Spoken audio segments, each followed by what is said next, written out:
కుటుంబ సభ్యులకు ప్రతి ఒక్కరికి పేరు పేరున నా హృదయపూర్వక నమస్కారాలు తెలియజేస్తున్నా. మరి మనము గత నెల రోజుల నుంచి కష్టపడ్డ ఫలితం మనకు పల్లా నాగేశ్వర రెడ్డి సార్ పేరు మీద మనం దక్కించుకున్నాం. మరి అంతా బాగా ఉంది, కానీ మరి మండలం జనగామ నియోజకవర్గంలో ఒక నర్మడ మండలమే మన మెజార్టీ తక్కువించినాము. ఏది ఏమైనప్పటికీ మన మెజార్టీ అనేది చాలా పెరగాల్సి ఉండే, చాలా చిన్న చిన్న పొరపాట్లు జరిగినాయి. ముఖ్య లీడర్లు అందరం కూడా కృతజ్ఞత భావంతో కూడా మమ్మల్ని క్షమించమని చెప్పేసుకుని ముక్తకంఠంతో మిమ్మల్ని వేడుకుంటున్నాం సార్. ఇక్కడ నుంచి అయినా కదా సార్, మాకు గతంలో మా కార్యకర్తలకు చాలా ఇబ్బంది అవుతుండే. ఏమైనా మీ సిడిపి ఫండ్ ఏ నిధులు వచ్చినా కూడా డైరెక్ట్గా ఒక నాయకులు కావచ్చు, ఒక ముఖ్యులు కావచ్చు నమ్మకుండా ఒక విలేజ్కి ఇస్తే, నలుగురు కార్యకర్తలకు ఇస్తే, నలుగురు కార్యకర్తలు బాగుపడతారు, రేపు మీ జెండా పట్టుకొని ఎంబడగలుగుతారని చెప్పేసుకొని ఈ సమావేశంగా మిమ్మల్ని తెలియజేస్తున్నారు సార్. అదే కాకుండా మీరు కనుక రేపటి రోజులలో విలేజ్ తిరుగుతున్నప్పుడు మిమ్మల్ని ఏదో కావాలి మీ దగ్గర నుంచి సంపాదించుకోవాలని కాకుండా మీ దగ్గరికి వెళ్ళి ఒక గ్రామ పంట అధ్యక్షునికి ఎగ్జాంపుల్ ఒక నర్మడకు వస్తుంటే నర్మడ గ్రామ పంట అధ్యక్షునికి ఒక సర్పంచ్ ఎంపీటీసీకి ఒక ఫోన్ ఇస్తే చాలు సార్, మా ఎమ్మెల్యే మేము గెలిపించుకున్న ఎమ్మెల్యే మా దగ్గరకు వచ్చి మమ్మల్ని గౌరవించిన గొప్పతనం అనేది మాకు పెరుగుతుంది. కార్యకర్తల గొప్పతనం మీరు పెంచండి, మీకోసం కష్టపడే కార్యకర్తలు ఎప్పటికీ మీ వెలువంటే ఉంటారని చెప్పేసుకొని కోరుకుంటున్నాను సార్. మీరు ఎలక్షన్ ఉన్నప్పుడే మీ సొంత నిధులతోటి మీరు హనుమంత బొమ్మాకూరు కెనాల్ లెఫ్ట్ కెనాల్ని మొత్తం బాగా చేసి 40 లక్షలు పెట్టి సేమ్ టైం కన్నమేనగూడెం కెనాల్ కూడా మనం బాగా చేయించుకున్నాం. కానీ ఏ రోజు కూడా ఇదివరకు ఉన్న 4-5 సంవత్సరాల చూస్తున్నాము, ఎప్పుడు కూడా ఈ సీజన్లో గుంటూరుపల్లి దాకా నీళ్ళు వచ్చిన రోజులు లేవు సార్. మొన్న మీరు బాగా చేసినందుకు ఒక్క 4-5 ట్రెడ్లు తిప్పితే గుంటూరుపల్లి నుంచి ఇట్లా పాల్గొంటా పోయినాయి సార్ నిధులు, కన్నమేనగూడెం నుంచి. అది అదే మీరు ప్రభుత్వంలో రాకముందే మీరు ఇంత సేవ చేశారు. మా చుట్టుపక్కల రైతులు కూడా చాలా సంతోషంగా ఉన్నారు. రానున్న రోజుల్లో కూడా ఈ మండలంలో 4 రిజర్వాయర్లు ఎప్పటికీ నిండుకుండలా మీరు ఉంచుతారని చెప్పేసుకొని కోరుకుంటున్నాను సార్. అదే కాదు, ప్రతి కార్యకర్తలు ఇప్పుడు కూడా మీరు చాలా సేవ చేస్తున్నారు, మీ సేవ ఇంకా చేయాలని చెప్పేసుకొని కోరుకుంటూ ఇప్పటికీ నిన్న మీ దగ్గరికి వచ్చాను సార్. ఒక నాయకుడు, మన పార్టీ నాయకుడు మీకోసం కష్టపడడం, మాతో భాగస్వామ్యాలకు వచ్చి నా బిడ్డకు ఒక సీట్ కావాలంటే ఇమీడియట్ గా స్పందించి మీరు ఒక్క నిమిషంలో ఫోన్ కొట్టేసి బిడ్డ సీట్ కోసం ఇలా మన అనురాగ్ యూనివర్సిటీలో జాయినింగ్ అవుతున్నాడు. ఆ కార్యకర్తలు అంటే జనగామ కార్యకర్తలు అంటే ఆటోమేటిక్ గా అక్కడ 25% తగ్గిస్తున్నారు.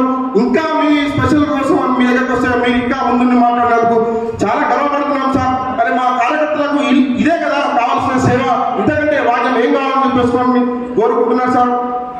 ఇంకోటి, మేము దయచేసి మీరు వచ్చిండ్రు, నమ్మకం ఉంది, మంచిగా చదువుకున్నారు, విద్యావేత్త, మమ్మల్ని అందరినీ కూడా గుండెలో పెట్టుకొని చూసుకుంటారని చెప్పేసి కూడా మేమందరం భావిస్తున్నాం సార్. అదొక భరోసా మీరు ఇస్తే వచ్చే ఎలక్షన్లలో ఏ పోలీస్ కేసులైనా మాకు అవ్వన్నా వీటికి కూడా మేము భయపడే రకం కాదు సార్. అంతకుముందు తెలంగాణ రాకముందు ఎట్లయితే కొట్లాడినమో దానికంటే రెట్టింపు ఉత్సాహంతో మీకు ప్రతి ఎలక్షన్ కూడా గెలిపించి మా నర్మడ మండలం కూడా మా సత్తా చూపిస్తామని చెప్పేసి తెలియజేస్తున్నాను సార్. జై తెలంగాణ. ఈ అవకాశం ఇచ్చిన పెద్దలందరికీ కూడా ఇంకోటి సార్, యాక్చువల్లీ పాపం అంటే ఒక చిన్న విషయం చెప్పాలి సార్. యాక్చువల్లీ ఎక్కడైనా విజయోత్సవ సభలు, అభినందన సభలు అని పెట్టుకుంటారు.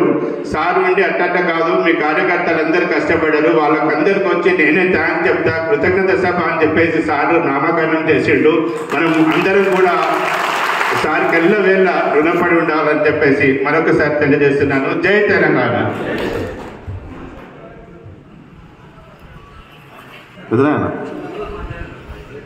పెద్ద మాట్లాడాల్సిన కోరుతుంది.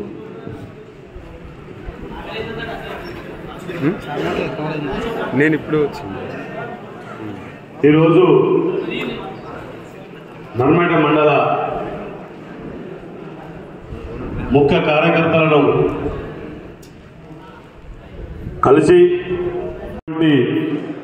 జనగామ శాసనసభ్యులు డాక్టర్ పల్లా నాగేశ్వర రెడ్డి గారికి, వేదిక ముందున్నటువంటి బీఆర్ఎస్ పార్టీ నాయకులకు, కార్యకర్తలకు, ఇక్కడికి విచ్చేసినటువంటి సర్పంచ్లకు, ఎంపీటీసీలకు, వార్డు మెంబర్లకు, గ్రామ శాఖ అధ్యక్ష కార్యదర్శులకు, ఉప సర్పంచ్లకు, బీఆర్ఎస్ పార్టీ కుటుంబ సభ్యులందరికీ, పాత్రికేయులకు ఈ వేదిక ద్వారా శుభాకాంక్షలు తెలియజేసుకుంటూ, ఈరోజు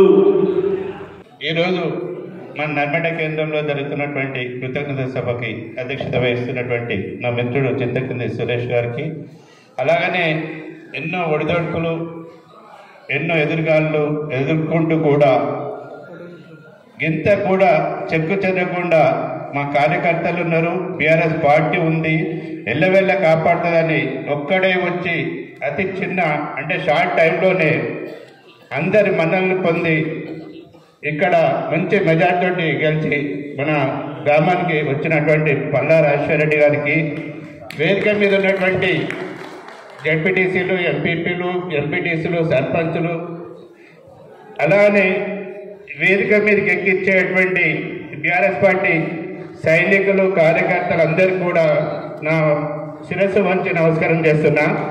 జై తెలంగాణ. ఒక్కటే విషయం, అంతకుముందు దాదాపు సార్ ఏమనుకోకండి, 10 years నుండి మా కార్యకర్తలు కూడా పార్టీ అంటే బీఆర్ఎస్ పార్టీ అంటే ఏం పోతాం, ఏం చేస్తాము, ఎవరితో ఒక్కరితో నడుస్తుంది, ఇద్దరితో నడుస్తుంది, గడ్డలను మనం గెలిపించి ఏం చేసుకుంటాము అని చెప్పేసి అందరు కూడా చాలా అంతకుముందు ఉన్న ఉత్సాహం లేకుండా గత 10 ఏళ్ల నుండి ఉత్సాహం అసలు ఏదైనా ఎలక్షన్ పోదామన్నా, ఎవరైనా రమ్మన్నా, ఓటు అడుగుదాం పోదామంటే కూడా ఏదో పొద్దున వచ్చి ఒకసారి ముఖం చూపించిపోయేది, సాయంత్రం కూడా వచ్చినామన్నట్టు ముఖం చూపించిపోయేది. కానీ అది వరకు ఉన్న ఉత్సాహము, తెలంగాణ ఉద్యమం చేసినప్పటికీ అంతకుముందు అంటే గత 10 ఏళ్ల కింద ఉన్న ఉత్సాహము చాలా కొరవడింది సార్. ఎంత ఉత్సాహంగా ఉండేవాళ్ళు అంటే అప్పుడు కూడా ప్రతిపక్షంలో ఉన్నాం, ఎప్పుడు కూడా దేనికి భయపడలే, ఎన్ని కేసులకు కూడా భయపడలే. అహర్నిశలు గౌరవ కేసీఆర్ గారు ఇచ్చిన ఇక్కడ పార్టీ పిలుపునిస్తే కూడా ప్రతి దానికి కూడా ఉత్సాహంగా కళ్ళొచ్చేటోళ్ళు.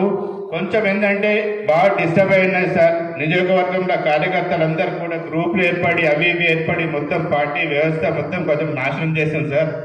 మీరు వచ్చిన షార్ట్ టైంలోనే 2-3 నెలల్లోనే మీ మీద కూడా ఇంత బురద జల్లిపోయిండు ఆ నాయకుడు. ఆ బురదలు అవి అన్నింటి కూడా మీరు ఎక్కడ కోపతాపాలకు పోలేదు, నా పనులతోటి చూపిస్తా సమాధానం అని చెప్పిండు. చాలా సంతోషం. వితిన్ షార్ట్ టైంలో అంటే ఒక 10-15 రోజుల లోపలనే పల్లా రాజశేఖర రెడ్డి గారు ఏందన్నది దాదాపు అందరు తెలిసిపోయింది. అహర్నిశలు 24 hours 24/7 అంటే ఒక్క ఊరిని కూడా వదిలిపెట్టకుండా 140 జిల్లాల ఊళ్ళను ప్లస్ వార్డులను ఏకజాటిగా రాత్రనక పగలనక అసలు రోజుకి ఎన్ని గంటలు పడుకున్నారో మీరేం తెలియదు. క్లియర్గా కూడా నిద్రపోయినలో తిన్నారో తెలియదు సార్. మీరు ప్లస్ మీ టీం అంతా కూడా మాకందరికీ అందుబాటులో వండుకుంటూ మమ్మల్ని గైడ్ చేస్తూ ఈ విజయానికి కారకులైన ప్రతి ఒక్కరికి కూడా మనస్ఫూర్తిగా ధన్యవాదాలు తెలియజేస్తున్నాను సార్. ఇంకో విషయం సార్, రేపు లోకల్ బాడీ ఎలక్షన్స్ ఉన్నవి. అందులో కూడా ఇప్పుడు కొన్ని ఊళ్ళలో కొంచెం మెజార్టీ రావచ్చు, కొన్ని ఊళ్ళలో తగ్గవచ్చు. రియల్గా మేము బాగా వస్తుంది అన్న ఊళ్ళలో కొంచెం తగ్గింది, తగ్గుతుంది అన్న దగ్గర బాగా వచ్చింది. సరే, ఏదేమైనా మా నాయకుల పొరపాటు కావచ్చు, మేమందరం కూడా కొంచెం ఎక్కువ కష్టపడకపోవచ్చు. ఎట్ లాస్ట్ అయితే గెలిచినాము. నెక్స్ట్ వచ్చే లోకల్ బాడీ ఎలక్షన్స్కు ప్రతి వాటికి కూడా మీరు ఇచ్చే ధైర్యంతో, మిమ్మల్ని చూసిన తర్వాత మీరు ఇచ్చిన కాన్ఫిడెన్స్ తోటి ప్రతి లోకల్ బాడీ గవర్నమెంట్ అక్కడ ఏదన్నా ఉండని మాకేం సంబంధం లేదు, పల్లా రాజశేఖర రెడ్డి గారు మేము మనుషులము, సైనికులం అని చెప్పేసి లోకల్ బాడీ సర్పంచ్ ఎలక్షన్స్ అయినా, ఎంపీటీసీ జెడ్పీటీసీ అయినా, ఎంపీ ఎలక్షన్స్ అయినా కంపల్సరీ ఈసారి నుండి మా మండలంలో అన్నిటికీ అన్ని లాస్ట్ టైం ఎట్లయితే సీట్లు సాధించుకున్నామో ఈసారి కూడా సాధిస్తాము అని చెప్పేసి మేమందరం కూడా మనస్ఫూర్తిగా మాటిస్తున్నాం సార్. ఇంత మా అన్నలు ఏ ఎలక్షన్ వచ్చినా ఏ పార్టీ గెలవాలి? బీఆర్ఎస్ గుర్తుపెట్టుకోండి. ఇన్ని రోజులు అంటే కొంచెం ఇబ్బందులు అయినాయి, మనకు నాయకుడు సరిగా లేక మనల్ని రాంగ్ గైడెన్స్లో ఉండే రాంగ్ డైరెక్షన్లో వెళ్ళినాం. మహిళా అధ్యక్షురాలు అందరూ, అదేవిధంగా పెద్దిరాజన్న, మా ఎంపీపీ గోవర్ధన్ అన్న, శ్రీనివాస్ అన్న, మరి అన్నని అన్న పోదాలు అని చెప్పి బలవంతంగా తీసుకొని వచ్చిన ఇక్కడికి మొత్తం బచ్చన్నపేట సీనియర్ నాయకులు మదన్ రెడ్డి గారు, సిద్ధిరామ్ రెడ్డి గారు వచ్చిండ్రు. మా సర్పంచ్ లోపల శివరాజ్ అన్న, అదేవిధంగా అంజన్న లింగమని వచ్చిండు, ఈ అంజన్న కూడా వచ్చిండ్రు. అందరూ కూడా మొత్తం ఈ సర్పంచులు, ఎంపీటీసీలు, సీనియర్ నాయకులు, వేదిక ముందు ఆశీలైన నాయకులు, కార్యకర్తలు అందరికీ నేను శిరస్సు వచ్చి నమస్కారం తెలియజేస్తా ఉన్నా. మీరందరూ కూడా పనులను చూసుకొని వచ్చి మంచిగా నాట్లయితుంటే దున్నించుకొని, లేకపోతే కోతలు అవుతుంటే మిగతా చిన్న చిన్న ఇంకేమైనా మిగిలిపోయినట్టు కూడా పనులను చూసుకొని మెల్లగా వచ్చారు. ఇప్పుడు కరెక్ట్గా మీ ఆకలి సమయానికి నన్ను మాట్లాడమని నిలబెట్టారు. చాలా 2 గంటల టైం అంటే మాట్లాడడం కష్టమవుతుంది. అయితే నేను మాట్లాడేది ఏం లేదు. మీ అందరికి వచ్చి బ్రహ్మాండమైన విజయాన్ని ఇచ్చిండ్రు. మీ అందరు కూడా దండం పెట్టుకొని కృతజ్ఞతలు తెలియజేద్దామని చెప్పేసి వచ్చిన. చాలా అద్భుతంగా పనిచేసిండ్రు. ఇవాళ చాలా మంది నడబెట్ట అంటే నడబెట్ట మనకు రాలేదు, దాని గురించి ఆలోచించకండి అని చెప్పి మీ అందరితో మాట్లాడిన తర్వాత ఖచ్చితంగా మేము ప్రతి గ్రామాల్లో కూడా ఖచ్చితంగా మెజార్టీ ఇస్తామని చెప్పి కూడా ప్రతి నాయకుడు కార్యకర్త కూడా చెప్తే నేను కూడా ప్రతి గ్రామానికి వచ్చినాం, 17 గ్రామాలకు వచ్చినాం. మనం మాట్లాడి వచ్చిన నాకు నమ్మకం ఉండే మీరందరూ ఫైనల్గా కూడా 1000-2000 లోపలికి పోతుంటే కూడా లేదు ఖచ్చితంగా ఎంతో కొంత పాజిటివ్ వస్తుందని చెప్పేసి అనుకుంటే 17 గ్రామాల్లో 14 గ్రామాల్లో ఇలా మెజార్టీ ఇచ్చింది. 14 గ్రామాల్లో మామూలు విషయం కాదు. అదేవిధంగా ఓవరాల్గా కూడా ఎవరు ఏం చెప్పినా వాళ్ళందరూ ఎవరైనా ఆశలు పెట్టుకున్నా కూడా ఇలా బీఆర్ఎస్ పార్టీ నాయకులు కార్యకర్తలు మామూలుగా పనిచేయలే. వాళ్ళ మధ్యలో గ్రామంలో ఏదైనా చిన్న చిన్న గొడవలు ఉంటే ఆ మధ్యాహ్నం గొడవ కొట్టరు కానీ పొద్దునేదే ప్రచారం చేశారు. రాత్రి కూడా మళ్ళీ అందరూ కలిసి ఉన్నారు. పొద్దున మాత్రం ప్రచారంలో మాత్రం ఎక్కడ కూడా ముందే చేద్దాం తర్వాత ఉన్నట్టయితే మాట్లాడుకున్నారు, ఏదైనా ఉన్నట్టయితే షికాయతలు చెప్పుకున్నారు. కానీ ప్రచారంలో మాత్రం ఎక్కడ ఎక్కవల్లే. ఖచ్చితంగా బీఆర్ఎస్ గెలవాలి. సరే వాళ్ళందరూ ఏదో అనుకుంటున్నారు, ఏదనుకున్నా కొంతమంది మనం నుంచి పోతున్నారు. అయినా కూడా మనం మాత్రం ఖచ్చితంగా బీఆర్ఎస్ వెంట కేసీఆర్ వెంట ఉండాలని చెప్పేసి అనుకున్నారు. అందుకే మంచి విజయం. ఒకవైపున 2 సార్లు అయింది కదా అని చెప్పేసి మార్పు కొడదామని చెప్పి కొంతమంది తెలిసి తెలియక వాళ్ళందరూ ఆలోచించిన నర్మడ మాత్రం ఖచ్చితంగా మంచి మెజార్టీ ఇచ్చింది. మీ అందరికీ నేను శిరస్సు వంచి నేను పదాభివందనం తెలియజేస్తా ఉన్నాను. మా అన్నలు సీనన్న మిగతా వాళ్ళందరూ మాట్లాడుతూ మీకు కొద్దిగా తక్కువ మెజార్టీ ఇచ్చినాం, మమ్మల్ని క్షమించండి, లేకపోతే అదే చెప్పారు. ఎవరి ప్రయత్నం వాళ్ళు చేసినాం. ప్రయత్నం లోపం లేదు. ప్రయత్నం తర్వాత అది సక్సెస్ అయిందా ఫెయిల్ అయిందా అనేది అది మనం వదిలిపెట్టాలి. ప్రయత్నం లోపం ఉండకూడదు. మన ప్రయత్నం లోపం అనేది నర్మడ నాయకులు కార్యకర్తలు లేదు. ఒకవైపున ఎదురుతా అనుకుంటున్న దాంట్లో కూడా బ్రహ్మాండంగా చేసినట్టు ప్రతి వాళ్ళ దగ్గర పోయి అన్న అక్క అమ్మ మీ కులం కానీ లేదా మీ వాడ కానీ మీ వ్యక్తిగతం కానీ మేము ఏదో విధంగా మీకు సపోర్ట్ ఉంటామని చెప్పేసి నాయకులందరికీ అంతకుముందు ఏదో ఉండొచ్చు కానీ నాయకులు మొత్తం కూడా ఐక్యంగా ఖచ్చితంగా పనిచేసింది కాబట్టి మనకి మెజార్టీ వచ్చింది. ఈ విజయం అందుకున్నారు. కాబట్టి ఇది మామూలు విజయం కాదు, బ్రహ్మాండమైన విజయం ఇచ్చిండ్రు. ఇవాళ కూడా నాకు నమ్మకం విశ్వాసం ఉన్నది. ఇవాళ కాంగ్రెస్ పార్టీ అనేక విషయాలు అబద్ధాలు అసత్యాలు ప్రచారం చేసి ఇవాళ ప్రజల్ని నమ్మించి ఇలా అధికారంలోకి వచ్చారు. వాళ్ళు ఏమన్నారు, 9వ తారీఖు రోజున ప్రమాణ స్వీకారం చేసిన రోజునే నేను 2 లక్షల మాఫీ చేస్తున్నాం, ఆ 2 లక్షలు మీరు బ్యాంకు పోయి ఇప్పుడు కూడా రుణం తీసుకోండి, 9వ తారీఖు 6 గ్యారెంటీల్లో 2 లక్షల రుణమాఫీ చేస్తా అని చెప్పేసి ఆ పార్టీ రాహుల్ గాంధీ మనందరికీ కూడా ప్రమాణం చేసి చెప్పాడు. అయిందా? వల్ల 2 లక్షల రూపాయలు ఇస్తా అని చెప్పేసి ఇచ్చిందా? ఇవ్వాలని కోరుతున్నా, ఖచ్చితంగా అడుగుతాం. కాబట్టి ఎందుకంటే అదేవిధంగా మిగతా వాళ్ళకు కూడా మన రైతాంగానికి సంబంధించిన కొన్ని విషయాలు చెప్పారు.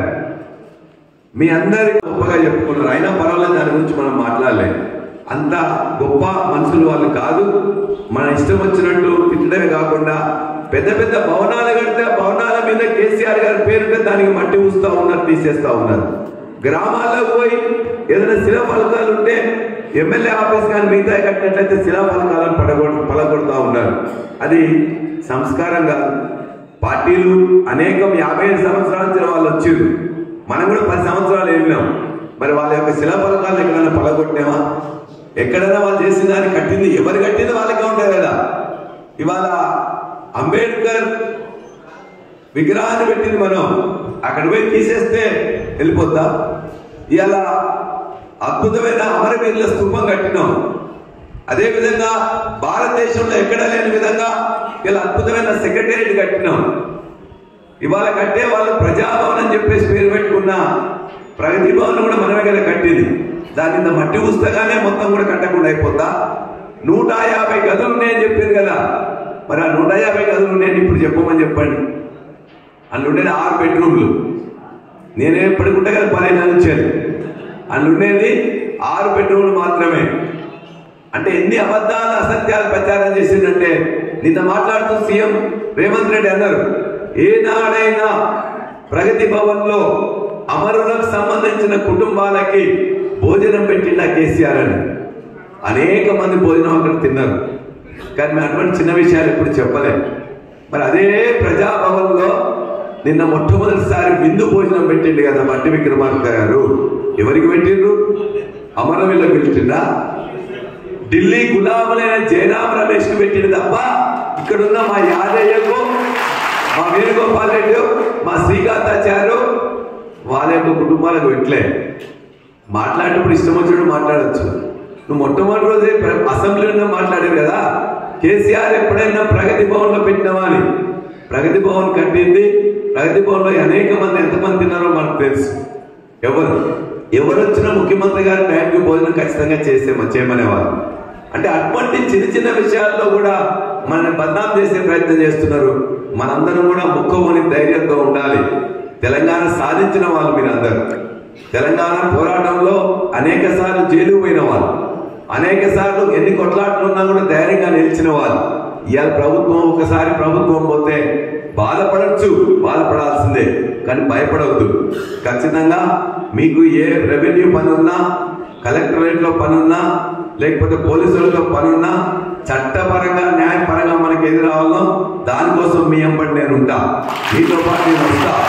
అది ఎప్పుడైనా కూడా ఖచ్చితంగా నిలబడి అతను ఉన్నట్లయితే నిలబడి మనకు చట్టపరంగా న్యాయపరంగా న్యాయం జరగకపోతే ఊరుకునే సవాలే లేదు.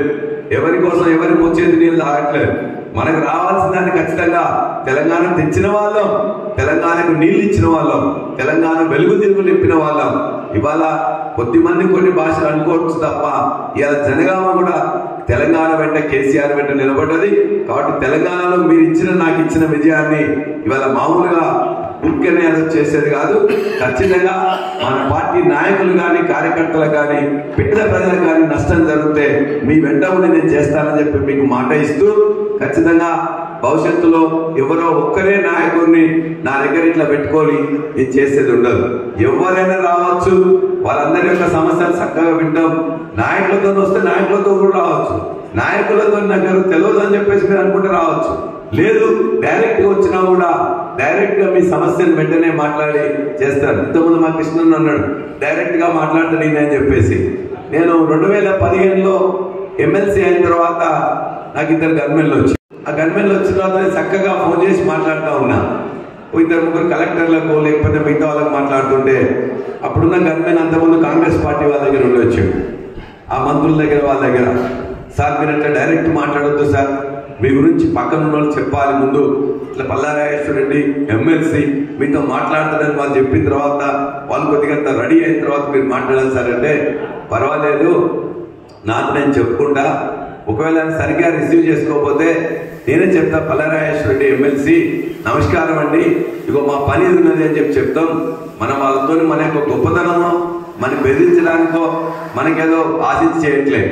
మన సమస్య ఉన్నది, ఆ సమస్యను ఖచ్చితంగా వాళ్ళకే చెప్తే బాగుంటుందన్న ఉద్దేశంతో నేను ఈ 10 సంవత్సరంలో ఆయన చీఫ్ సెక్రటరీ అయినా, కలెక్టర్ అయినా, డీజీ అయినా, ఎస్ఐ అయినా ఖచ్చితంగా నేనే ఫోన్ చేస్తుంటే, నేనుంటే ఎస్ఐ మా పిఎల్ ఉంటే పిఎల్ చేస్తారు, నేనుంటే నేనే చేసి ఖచ్చితంగా వాళ్ళందరికీ నా ప్రోటోకాల్ నాకు తెలుసు, వాళ్ళ ప్రోటోకాల్ నాకు తెలుసు.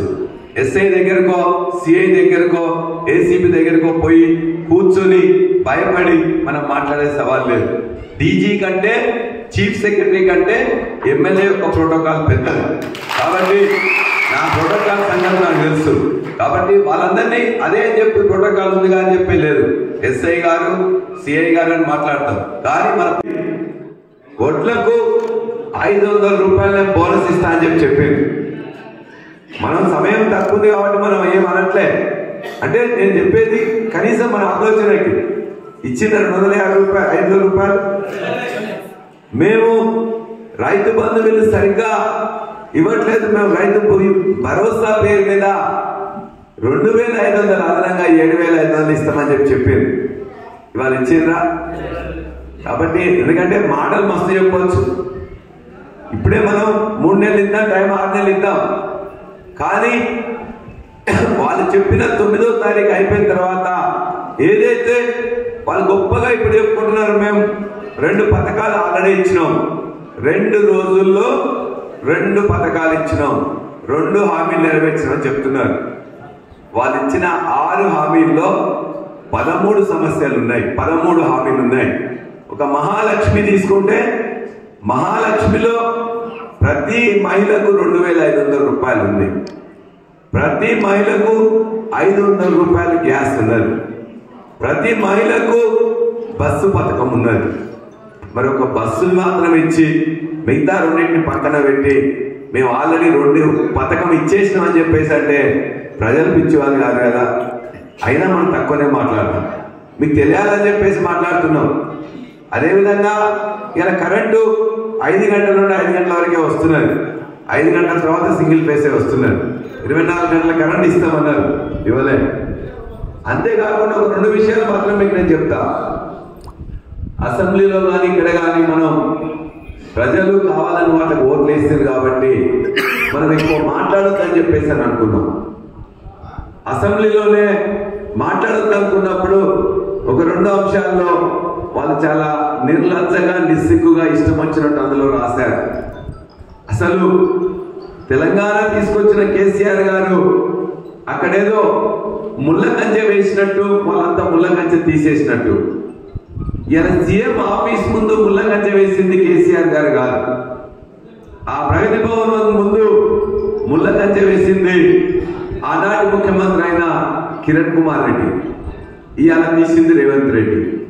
ఎవరి కోసం వేసిండ్రు? సీఎం ఆఫీస్ ఉంటుంది, సీఎం రెసిడెన్స్ ఉంటుందని వేసారు. ఇలా సీఎం ఆఫీసు సీఎం రెసిడెన్స్ అక్కడ లేదు కాబట్టి తీసిండు. అంతేగాని ప్రజల మీద ప్రేమతోనో కానీ దాన్ని గొప్పగా ప్రమాణ స్వీకారం చేస్తుంటే ముళ్ళ కంచెలు బద్దలు కొడుతున్నామని చెప్పారు. మళ్ళీ నిన్న కూడా అసెంబ్లీలో ముళ్ళ కంచెలు బద్దలు కొట్టమని చెప్పారు. తీసింది వారే. ముళ్ళ కంచెలు ఎవరికి వేసిండ్రు? సీఎం ఆఫీస్కి వేసిండ్రు. ఇలా సీఎం ఆఫీస్ అక్కడ లేదు. రేపు సీఎం ఆఫీస్ ఎంసీఆర్ హెచ్ఆర్డీలో పెడుతున్నారు కదా, ఏ ముళ్ళ కంచెలు వేయకుండా ఎట్లయితుండో చూస్తాం. రేపు మీరు అయిన తర్వాత వారం రోజులు ఆగండి, అక్కడ పోవడానికి ఎట్లా ఉంటుందో మనకు కూడా తెలుస్తుంది. అంటే ఇన్ని అబద్ధాలు ప్రచారం చేయడం సరైనది కాదు. వేయని ముళ్ళ కంచెలు వాళ్ళకు తీసేసి అసెంబ్లీలో ఇంకో 2 విషయాలు చెప్పారు. విద్యుత్తు మీద లక్షలాది కోట్లు అప్పు తీసుకొచ్చారు, మాకు విద్యుత్ సంస్థలు మొత్తం కూడా ఇబ్బంది పడిచ్చారు. మీకు 10 సంవత్సరంలో కరెంట్ దగ్గర ఇక్కడ ఇబ్బంది వల్లే ఎక్కడ అప్పు తెచ్చినాం, ఎట్లా ఇచ్చినాం ఏమని చెప్పేసి కూడా ప్రతి సంవత్సరం బడ్జెట్లో పెడతాం. బడ్జెట్లో పెట్టేటప్పుడు సిఏజీ అని ఉంటుంది, కంట్రోలర్ అండ్ ఆడిటర్ జనరల్. ఆ రిపోర్ట్ తీసుకొని ఆ రిపోర్ట్ ప్రకారమే బడ్జెట్లో ఇవి అప్పులు ఇవి ఆస్తులు ఇవన్నీ పెడతాం. తెచ్చిన అప్పుల సంగతి చెప్పారు, ఆస్తుల సంగతి చెప్పలేదు. ఎన్ని ట్రాన్స్ఫార్మర్లు పెంచినాం, ఎన్ని సబ్స్టేషన్లు పెంచినాం, ఎన్ని జనరేటింగ్ స్టేషన్స్ పెంచినాం, ఎన్ని కేబుల్స్ ఎన్ని కూడా ఎన్ని మొత్తం వేసినాం, ఎంత 10,000 కోట్ల రూపాయలు ప్రతి సంవత్సరం రైతులకు సబ్సిడీ రూపంలో ఇస్తున్నాం. 19 లక్షల బోర్లు ఉంటే ఇవాళ 28 లక్షల బోర్లు అయినాయి. వాళ్ళు అడుగుతున్నారు, నీకు బాగా కాలంలో నీళ్ళు వస్తే ఎందుకు బోర్లు ఎక్కువ కరెంటు పెంచుకుంటున్నావు అని. మనకు కూడా ఇలా నర్మెట్లో కాలువ ద్వారా నీళ్ళు వస్తాయి, అయినా బోర్ నడుస్తుంటుంది, బావి నడుస్తుంటుంది, మోటార్ నడుస్తుంటుంది. మనకు అవసరం అనుకున్నప్పుడు ఇవి వేసుకుంటాం. కాలువ నీళ్ళు వస్తే కాలువ పెట్టుకుంటాం, లేకపోతే ఇది కూడా పెట్టుకుంటాం. ఉన్న అవకాశం ఇలా కరెంటు ఫ్రీగానే ఉంది కదా అని చెప్పి అవసరం ఉన్న ప్రజలు ఎన్నట్లయితే ఇది మాట్లాడుకుంటాం. అవన్నీ కావాలనే అబద్ధాలు ప్రచారం చేసి మనమేదో అప్పులు చేసినామని చెప్పేసి దాని ద్వారా తప్పించుకునే పని చేస్తున్నారు. 2వ అంశం మనకి సంబంధించింది, రైతులకు సంబంధించింది. ఇవాళ కార్పొరేషన్ కి 56,000 కోట్ల అప్పులు ఇచ్చిందని చెప్పారు. కార్పొరేషన్ 56,000 కోట్ల అప్పులు ఇవ్వలేదు. సివిల్ సప్లైస్ కార్పొరేషన్ రైతు దగ్గర నుంచి వెళ్ళి మనం ఒడ్లు కొని ఆ ఒడ్లను బియ్యం పట్టించిన తర్వాత ఎఫ్సిఐకి ఇస్తే ఎఫ్సిఐ మనకు గవర్నమెంట్ పైసలు ఇస్తారు. ఈ లోపలనే రైతుకి ఇవాళ మీ ఒడ్లని ఇవాళ మిల్లు పోగానే ఆ మిల్లు పోయిన వారం రోజుల్లో పైసలు వేస్తున్నారు. ఇలా ప్రభుత్వం కౌంటర్ గ్యారంటీ ఇస్తుంది కార్పొరేషన్కి. తద్వారా మీకు వారం 10 రోజుల్లో మీకు పైసలు వస్తాయి. కానీ ఈ కార్పొరేషన్ పైసలు ఎప్పుడు వస్తాయి? మిల్లులో పట్టిన తర్వాత ఆ బియ్యం ఎఫ్సిఐకి ఇచ్చిన తర్వాత 7 నెలలు 6 నెలలు తీసుకుంటారు. ఈ మధ్యలో సమయానికి కావాల్సిన ఏదైతే ఉంటుందో మిత్తి పడుతుందో ఆ మిత్తి మాత్రం ప్రభుత్వం ఇస్తారు. అది మాత్రమే అప్పుగా ఆ సంస్థకు ఉంటుంది. అంతేగాని 56,000 కోట్ల అప్పు ఉందని చెప్పారు. మేము అసెంబ్లీలోనే చెప్పినాం 56,000 కోట్ల అప్పు అని చెప్తున్నారు మీరు. అందులో 28,000 కోట్లకు సంబంధించిన ఒడ్లు బియ్యం ఇవాళ సంస్థ దగ్గర ఉన్నాయి. 16,000 సంబంధించిన కోట్లకు సంబంధించి 16,000 కోట్లకు సంబంధించింది ఎఫ్సిఐ దగ్గరికి రావాల్సినది. అంటే 45,000 కోట్లు రావాల్సింది చెప్పకుండా 56,000 కోట్ల అప్పు ఉందని చెప్పేసి అంటున్నారు. ఎంత దుర్మార్గంగా మాట్లాడుతున్నారు, అసత్యాలు మాట్లాడుతున్నారు. ఇవాళ ఏంటంటే ప్రతిరోజు ఇవాళ మీరు ఇంకా 3 నెలలు చూడండి, 4 నెలలు చూడండి, మొత్తం కూడా అప్పులైనాయి. సరిగ్గా నడపలే. మేము సరిగ్గా నడపలేదో ప్రజలకు తెలుసు, రైతులకు తెలుసు. వాళ్ళకి ఏ రోజు కూడా కరెంట్ ఇవ్వకుండా లేవు, ఏ రోజు కూడా రైతు బంధు ఇవ్వకుండా లేవు, ఏ రోజు కూడా రైతు బీమా ఇవ్వకుండా లేవు, ఏ రోజు కూడా ఒడ్లు కొన్న తర్వాత పైసలు లేకుండా లేవు. అది చాలు. అప్పు ఉన్నదా ఇంకేం చేసినావు అని చెప్పి ప్రజలకు అవసరం లేదు, రైతులకు అవసరం లేదు. అది నీ సమస్య, ప్రభుత్వం నడిపే వాళ్ళ సమస్య. ఇవాళ బదనాం చేయాలని పని చేస్తున్నారు, ఇంకా 3 నెలలు కూడా చేస్తారు. బెదిరించే పని చేస్తున్నారు. ఇలా బెదిరించి శాసనసభ్యుల్ని ఇక్కడ ఏదైనా మనకు వచ్చినట్లయితే నేను ఇలా పోయి చేడియాల కొమరవెల్లిలో పోయి పొద్దున్నే కళ్యాణ లక్ష్మి చెక్కులు ఇద్దామని ప్రయత్నం చేసిన. ఇమ్మీడియట్ గా అక్కడున్న పొన్నం ప్రభాకర్ గారు ఫోన్ చేసి పల్లారాజేశ్వర రెడ్డి ఇవ్వడానికి లేదు, మీరే పోయి RI ద్వారా ఇవ్వండి, ఆయన ఇవ్వడానికి లేదని చెప్పారు. నేను పర్వాలేదని చెప్పిన. కళ్యాణ లక్ష్మి చెక్కులు మొదలు పెట్టిందే కేసీఆర్ గారు. అందరికీ కూడా అనుభవంలో ఉన్నారు. ఇవాళ నేను ఇవ్వడం ద్వారా నువ్వు భయపడితే ఎందుకు ప్రభుత్వం భయపడాలి? ఇంతకుముందు మీ సీతక్క గారితో ఇప్పించినాం కదా, మీ శ్రీధర్ బాబు ద్వారా ఇప్పించినాం కదా, మీరు గెలిచిన ఇంతకుముందు ఉత్తమ్ కుమార్ ద్వారా ఇప్పించినాం కదా. ఇలా మేము ఎమ్మెల్యే గెలవలేదా? ఎమ్మెల్యేకు వాళ్ళకు వచ్చిన కళ్యాణ లక్ష్మి ప్రభుత్వం నుంచి చెక్ ఇస్తేనే నువ్వు భయపడుతున్నావు అంటే నీ ప్రభుత్వ పాలన ఏమనుకుంటున్నది అని చెప్పి తెలుస్తా ఉన్నారు. మాకు పర్వాలేదు, మేము ఇచ్చినా ఇవ్వకుండా వాళ్ళకు ముట్టితే చాలని చెప్పేసి భావంతో మేము ఉన్నాం. ఖచ్చితంగా నేను నాకు సంబంధించి మీ అందరికి కూడా నేను మళ్ళీ ఒకసారి మేము హామీ ఇస్తున్నా. నాకు ఈ వచ్చే 5 సంవత్సరాల్లో ఎమ్మెల్యేగా నాకు వచ్చే నా జీతం ఏదైతే ఉన్నదో నేను తీసుకోను, మీకోసం మీరు చెప్పిన వాళ్ళకి ఇస్తాను. 5 సంవత్సరాలు కూడా ప్రతి నెల వచ్చే జీతాన్ని మీరు చెప్పిన విధంగా ఏ పేదలకు, ఏ నాయకుల పిల్లలకు, ఏ కార్యకర్తల పిల్లలకు కావాలనో వాళ్ళకే ప్రతి నెల వచ్చిన వాళ్ళకి ఇస్తారు. అదేవిధంగా వచ్చే 5 సంవత్సరాలు కూడా ఖచ్చితంగా నీలిమ హాస్పిటల్స్ లో ఏ విధంగా ఉచిత వైద్యం చేపిస్తా ఉన్నాం, అది ఆపరేషన్లు కావచ్చు, టెస్టులు కావచ్చు, పరీక్షలు కావచ్చు, మందులు కావచ్చు, ఖచ్చితంగా రేషన్ కార్డ్ ఇక్కడ ఉన్నది ఆధార్ కార్డు కానీ రేషన్ కార్డు తీసుకోకపోతే ఇస్తా ఉన్నాం, అదే కొనసాగిస్తున్నాం. ఇప్పుడే సిద్ధిరామన్ వస్తే మాట్లాడి చెప్పారు, బచ్చన్నపేట వల్ల వాళ్ళేమో 20 మంది బచ్చన్నపేట వాళ్ళు ఉన్నారంట. ఇప్పుడే మాట్లాడితే ఇక్కడికి వస్తే మా పిల్లలు నర్మేట వాళ్ళు కూడా చెప్తున్నారు, ఎవరికి ఎంత ఖర్చు అయినా ఏదైతే హామీ ఇచ్చినామో హామీ ఇచ్చిన ప్రకారం 5 సంవత్సరాలు కూడా ఆ సేవ కొనసాగుతుందని చెప్పడం. అదేవిధంగా నాకు వచ్చే CDP నిధులు కూడా ఎవరికి అవసరాలను బట్టి, ఆ గ్రామ అవసరాలను బట్టి ఈ ప్రభుత్వం ఇస్తుందా ఏదో చూద్దాం. ఇచ్చేది ఉంటే పర్వాలేదు, ఇవ్వకపోతే నేను ఎంతవరకు చేయగలుగుతున్నా నేను చేస్తాను. ప్రభుత్వం నుంచి వెళ్ళి మంత్రులందరూ ఏదైనా కూడా మంత్రుల దగ్గర పోయి మాట్లాడే శక్తి నాకున్నది. అధికారులందరితో కూడా ఇవాళ అధికారులు ఎవరైనా ఉండొచ్చు, ఆ అధికారులు 100కి 100% తెలిసిన వాళ్ళే ఉంటారు. అయినా మరి సహాయం చేస్తారు అనుకోను, కానీ చట్టపరంగా ఏ విధంగా తీసుకురావాలో బరాబర్గా కొట్లాడి ఇలా జనగామ నియోజకవర్గాన్ని తీసుకోవడానికి మా సీరన్న మిగతా వాళ్ళందరూ మాట్లాడుతూ కూడా అన్నారు, సార్ మేము ఒక అభద్రతా భావంతో ఉన్నాం, మా నాయకులు కార్యకర్తలకు కావాల్సిన ప్రోత్సాహం లేకుండే, మాకు ఆర్థికంగా కూడా మా కార్యకర్తలకు పెద్ద లాభం జరగలేదు, మా గవర్నర్ కూడా మాట్లాడదని చెప్పారు. నేను నాకు సాధ్యమైనంత వరకు అది ప్రభుత్వ స్కీమ్ నుండి మనం ఇప్పించగలమా ఇప్పుడు లేదు. కానీ ఏ విధంగా మీ యొక్క ఆర్థిక అభివృద్ధి కానీ లేకపోతే మీ యొక్క నాయకత్వ అభివృద్ధి కానీ లేక మీ పర్సనల్ గా నేను ఏం చేయగలను అని చేయగలిగే శక్తి ఉన్నంత వరకు మాత్రం ఖచ్చితంగా మీ అందరికీ చేస్తాను. రేపు పొద్దున జరిగే ఎన్నికల్లో కూడా కాంగ్రెస్ పార్టీ హామీల గురించి నేను అబద్ధాలు చెప్తున్నాను ఇప్పుడే చెప్పినా, లేకపోతే 6 నెలల దాకా నేను మాట్లాడేది కాదు. రేపు కూడా ఒక అబద్ధాల ప్రెజెంటేషన్ రేపు చేయబోతా ఉన్నారు. రేపు కూడా మన అన్ని కూడా మంచి పాయింట్ అని కూడా చెప్పకుండా ఏదో విధంగా అబద్ధాలు చెప్పాలనే ప్రయత్నం. మొన్న కూడా ముఖ్యమంత్రిగా ఉన్న రేవంత్ రెడ్డి గారు ఏటువంటి భాష మాట్లాడిండో, ఏ విధంగా మనందరినీ కేసీఆర్ గారిని బీఆర్ఎస్ పార్టీని చులకన చేసే ప్రయత్నం చేసింది తప్ప మేము చేసిన వాటిని ఆనాడు ఆరోగ్యశ్రీ రాజశేఖర్ రెడ్డి మంచిగా చేస్తే ఆయన బాగా చేసిండు, అదే పేరు పెడుతున్నాం, దాన్ని కొనసాగిస్తాం అని చెప్పి మనం చెప్పినాం. ఆ 5 లక్షలు 10 లక్షలు ఇప్పటికే చేసినాం, మనం ప్రచారం చేసుకోలేదు. వాళ్ళ రెండో హామీ ఇచ్చింది ఆరోగ్యశ్రీ 10 లక్షలు, అది సంవత్సరం కిందే. అతి తక్కువ సమయంలో మీ వ్యాపార సామ్రాజ్యాన్ని పెంచుకోవాలనుకుంటున్నారా? తక్కువ ఖర్చుతో ఎక్కువ పబ్లిసిటీ చేయాలనుకుంటున్నారా? అయితే ఇంకెందుకు ఆలస్యం? మీ జేఎన్టీవీ తెలంగాణ ఛానల్లో అతి తక్కువ ఖర్చుతో ప్రకటనలివ్వండి, అత్యధిక లాభాలను సాధించుకోండి. వ్యాపార వాణిజ్య పాఠశాలలు, వైద్యశాలలు, హోటళ్లు, వస్త్ర దుకాణాలు, అన్ని రకాల వ్యాపార ప్రకటనల కొరకు సంప్రదించండి. మా phone numbers 8558288081 9247896607. Hi! Subscribe to JNTV Telangana. Don't forget to like the video and to get the notification of a video, hit the bell icon.